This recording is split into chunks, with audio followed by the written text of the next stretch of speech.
বন্ধু, আমি আমার প্রত্যেকটা ভিডিওর মাধ্যম দিয়ে আমাদের যে দৈনন্দিন জীবনের সমস্যা, প্রেম প্রণয় ভালোবাসার সমস্যা, দাম্পত্য জীবনের সমস্যা, বন্ধুত্বের সমস্যা, তার সাথে সাথে রয়েছে সামাজিক সমস্যা, অর্থনৈতিক সমস্যা, পারিবারিক ক্লেশ, কলহ, দ্বন্দ্ব, বিবাদ, এই সমস্ত সমস্যাগুলোই আমাদের মধ্যে রয়েছে, যেগুলো থেকে আমি প্রতিনিয়ত আমার ভিডিওর মাধ্যম দিয়ে তোমাদেরকে বেরিয়ে আসার রাস্তা আমি দেখিয়ে থাকি এবং তোমাদেরকে মার্গদর্শন করিয়ে থাকি। দর্শক বন্ধু, ভালোবাসার সম্পর্ক এমন একটা সম্পর্ক, মধুর সম্পর্ক, যেখানে তোমার চেষ্টা থাকা সত্ত্বেও, তোমার এফোর্ট থাকা সত্ত্বেও তুমি সেই ভালোবাসার সম্পর্কটাকে ধরে রাখতে পারোনি। তোমার কাছের মানুষ, তোমার অত্যন্ত প্রিয়জন, আজকাল সে তোমার খোঁজ পর্যন্ত রাখে না, তোমার নাম্বারটাকে ব্ল্যাক লিস্টে ফেলে দিয়েছে, তোমাকে চিনতে পারছে না। সারাটা দিন রাত তুমি শুধুই তার কথা ভাবছো, চোখের জল ফেলছো, যেন মনে হচ্ছে এই পৃথিবীটা আমার কাছে একটা অচেনা জায়গা, পরিচিত লোকগুলো হয়ে গেছে আমার কাছে অপরিচিত। তাই বলবো, যাদের ভালোবাসার সম্পর্ক এবং দাম্পত্য জীবনের সম্পর্ক, দর্শক বন্ধু অত্যন্ত মধুর সম্পর্ক, কিন্তু সেই মধুর সম্পর্কটা যখন আর থাকে না, সেটা ডিভোর্সের পর্যায়ে চলে যায়, স্বামী স্ত্রীর মনোমালিন্যের একটা পরিবেশ সৃষ্টি হয়, না স্বামী তার স্ত্রীর কথা সহ্য করতে পারছে, না স্ত্রী তার স্বামীর কথা সহ্য করতে পারছে, স্বামী স্ত্রী একে অপরকে সহ্য করতে পারছে না, মুখ দেখা দেখি বন্ধ, একই ছাদের তলায় একই বিছানায় শুচ্ছে, এ পাশে মুখ ঘুরিয়ে, ও পাশে মুখ ঘুরিয়ে। দর্শক বন্ধু, দাম্পত্য জীবনের সম্পর্ক যখন নষ্ট হয়ে যায়, তার প্রভাবটা শুধুমাত্র যে দুটো ব্যক্তির উপর পড়ে তা নয়, সেটা কিন্তু তার ফ্যামিলি, তার পরিবারের উপর পড়ে, এবং তার প্রভাব তার যে সন্তান থাকে সেই সন্তানের উপর পড়ে। সুতরাং এই সমস্যা থেকে বেরিয়ে আসার জন্য আজকের এই উপায়, অত্যন্ত পরীক্ষিত প্রমাণিত উপায়, প্রত্যেককে বলবো ভিডিওটা প্রথম থেকে শেষ পর্যন্ত ভালো করে দেখো এবং একদম স্কিপ করবে না, তাতে তোমাদেরই সুবিধে। যারা প্রথম চ্যানেল দেখছো, নতুন দেখছো, তারা অবশ্যই চ্যানেলটাকে সাবস্ক্রাইব করবে, পাশে থাকা বেল আইকনটাকে অল বলে প্রেস করবে, যাতে আগামী দিনে আপলোড করলেও অনায়াসে তোমরা ভিডিওটাকে দেখতে পাও। তো দর্শক বন্ধু, এই ক্রিয়াটা যে কোনো দিন তোমরা করতে পারবে, এটাকে রাত্রেবেলায় করতে হবে। এর জন্য প্রয়োজন হচ্ছে যে কোনো দশকর্মার দোকানে গিয়ে বলবে একটা ভোজপত্র, সাইজটা আমি দেখিয়ে দিচ্ছি, একটা সাদা কাগজ দিয়ে ঠিক এইরকম সাইজ, লম্বায় এবং চওড়ায় ঠিক এইরকম সাইজ একটা কাগজ আমি দেখিয়ে দিচ্ছি, ঠিক আছে? এইরকম একটা ভোজপত্র সংগ্রহ করলে এই সঙ্গে সঙ্গে অল্প একটু সিঁদুর, লাল সিঁদুরের সঙ্গে অল্প পরিমাণে একটু ঘি একটা পাত্র সংগ্রহ করে রাখলে, এটা যত রাত্রি করে করবে তত এটা বেশি ভালো হয়। যে কোনো জায়গায় বসবে, হাত পা মুখ ভালো করে ধুয়ে মুছে নিয়ে, নির্দিষ্ট কোনো দিক নেই, যেদিকে খুশি বসে তুমি কি করবে, সিঁদুরটাকে যে কোনো একটা ছোট্ট পাত্রের মধ্যে, একটা বাটির মধ্যে ঘি দিয়ে বেশ টাইট করে গুলে নেবে, যেন জল ভাব না হয়, একটা টাইট টাইট ভাব। এবং ভোজপত্রের মাপটা আমি দেখিয়ে দিয়েছি। কি করবে, মেঝেতে বসে করতে পারলে আসন বিছিয়ে ভীষণ ভালো হয়।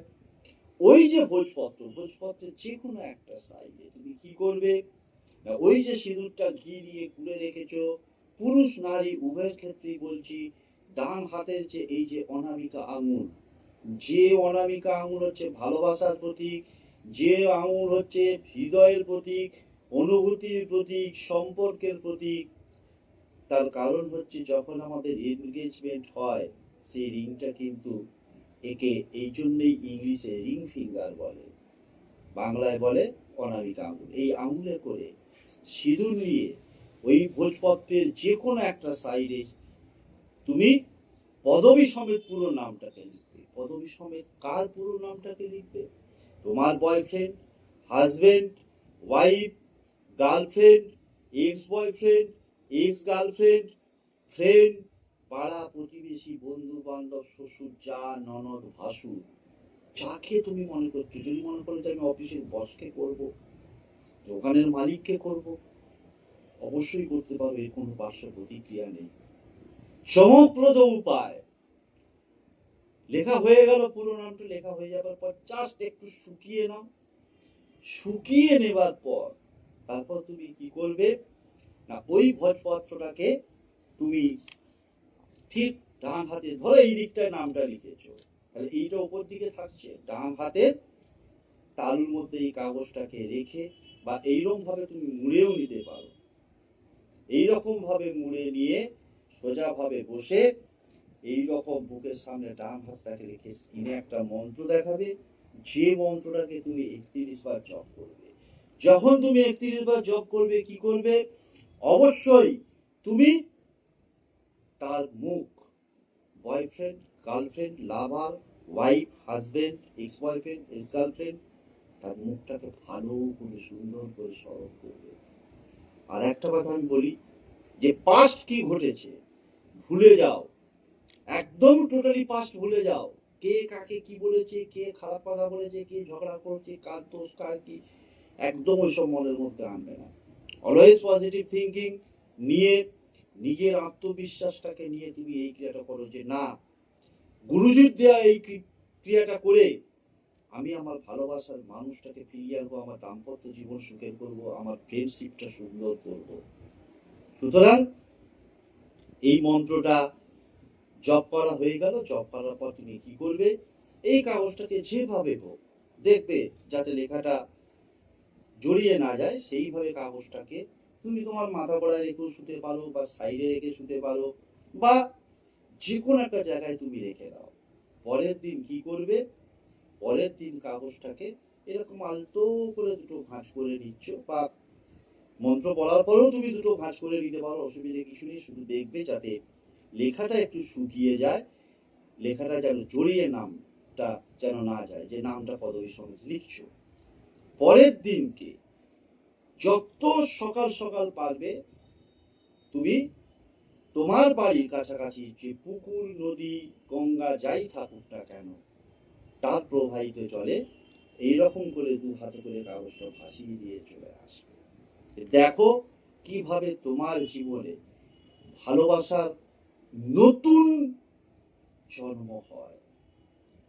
তার কারণ হচ্ছে অত্যন্ত প্রাচীন একটা উপায় আমি তোমাদের হাতে তুলে দিলাম। মন্ত্রটা স্ক্রিনে দেখাচ্ছে, মন্ত্রটা হচ্ছে মম প্রেমম আকর্ষণং নম, মম প্রেমম আকর্ষণং নম।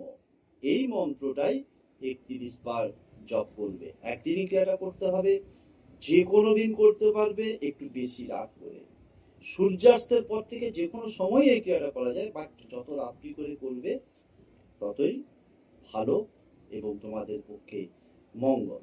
সুতরাং শেষ করছি আজকের অনুষ্ঠান। দেখা হবে পরবর্তী কোনো বিষয়ে নতুন কোনো টপিক নিয়ে।